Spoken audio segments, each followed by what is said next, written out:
Okay, I have to go quickly on this video because I just did one and it was 15 minutes long and I thought I was actually going slow. So get Firefox installed. I'm going to cover a lot here and a lot of this stuff is really cool.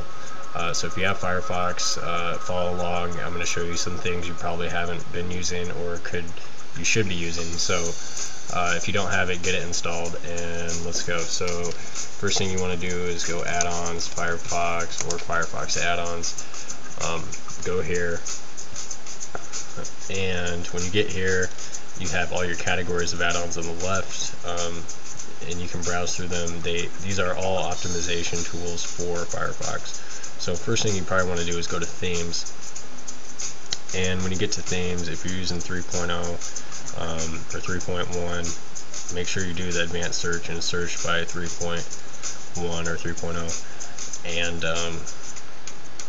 only install themes obviously that will work with 3.0. Get it installed, whatever you want. You can see there's tons of different themes that change the way it looks. I already have some other ones installed, so I'll go to themes here, and this is where your themes are. You go to tools and add-ons, and it shows you all your add-ons and themes and plugins. So I'm on iFox right now. I'll switch it over to Chromafox. Ask you to restart Firefox. Okay, it restarts. You can tell it looks different now. So this is Chromafox. Now, right here I have the web developer toolbar you put in.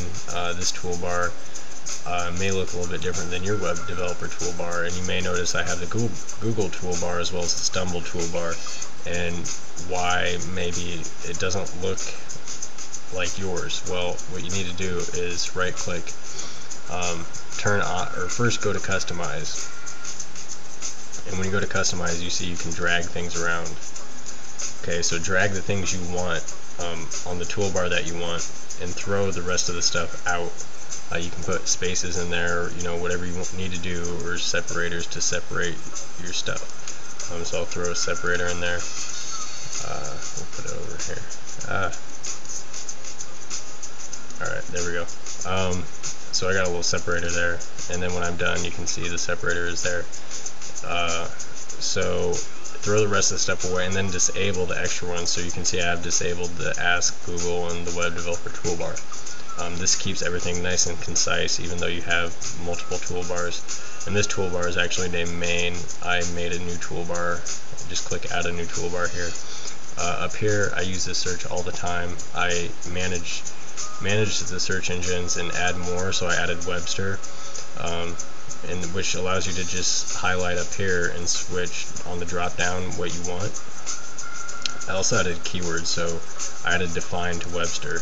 So if I'm up here and I can just type in define, whoops, you probably weren't watching that,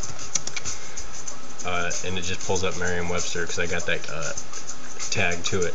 You can do the same thing with your bookmarks. You can tag your bookmarks. You can do smart searches that follow your search, and just add bookmarks automatically based on your search history. You can see I have the Gmail with the Google toolbar. Your Gmail probably doesn't look like this, but mine does, and I'll go over this in a different video, how you can make your Gmail look cool. Let's go to Facebook here.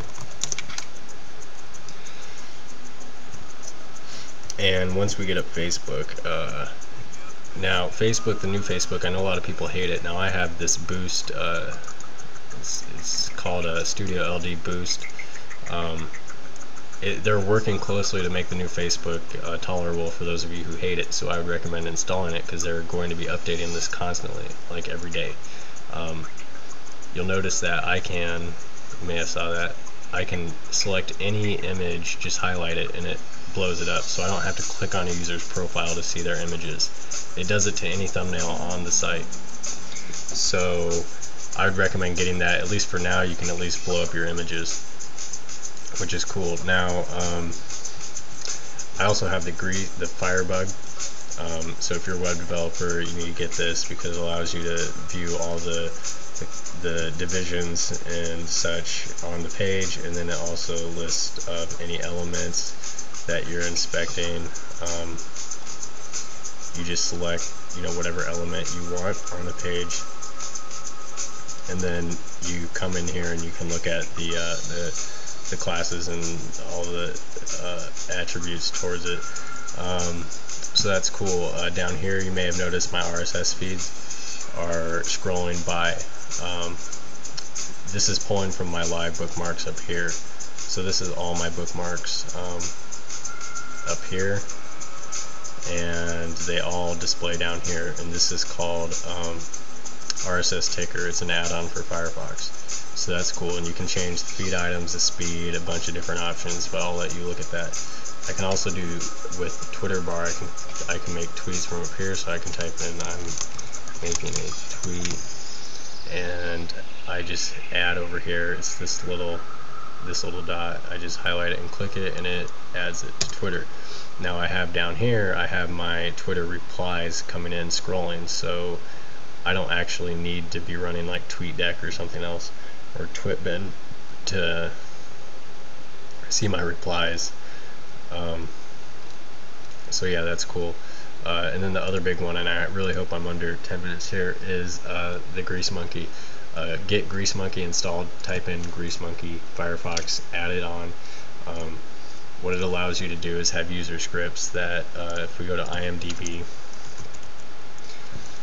and type in the Matrix,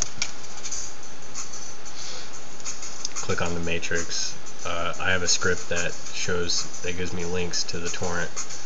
So that's cool, and you can have scripts. If you go to, what you'll do after you'll go to user scripts, and once you're in user scripts, you can type in MySpace or Facebook, and there's scripts that'll remove people's styles on MySpace. They'll remove the advertisements on MySpace. Same thing on Facebook. They'll remove the ads, which is really cool. So if you really want to, Grease Monkey, I love. It's probably my favorite one, and I really recommend getting it, and then go to user scripts and just start browsing scripts. There's tons of them.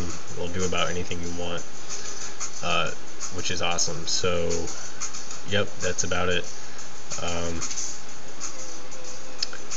I don't know what the next video will be on, but it'll be on something. I hope you enjoy Firefox.